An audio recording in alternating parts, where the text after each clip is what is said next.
Haló, Giti, počuješ ma? Počúvaj, takú mám novinu. Ťa podziga do zeme z toho. Ja s Jozefom ideme do Anglicka. Hej, Jozef ti vybavil akúsi brigádu.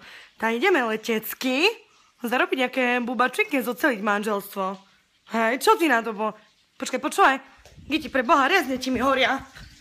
Pána Beka. Prepáč, že som tu. Troška ti mi rezne prihoreli, nevadí. Sú čierne aspoň, budú vedieť, že nie som rasista. A čo, Jozefovi prikryje mu horko a nezbadá, že toto rezne prihorené sú. Jaj, no co? Sebe balím, mám stresy. Myslíš, že bude stačiť, one? 10 zavaranín. Cviklu mám? Mám. Kvašaky, uhorky, co kapusty. Potom čo, gitaru sebe pobalíme. Bo vieš, ako stretneme partiu na guláši, tá co budeme sebe hrať. Hej? Bandúrky mám, vajca od Mariky. Vieš, lebo Jozef ti mi iné vajca nezie. Poznáš ho. Prepáč, Giti. Jozef! Som ti povedal, že toto karbobrusku nebereme. Čo? Chceš ale nejak? Karbobrusy v Anglicku neznám. Počúvaj, Giti, nervy mám. Idem sebe baliť, zavolám ti potom, hej? Ahoj, moja, držkaj sa, čau.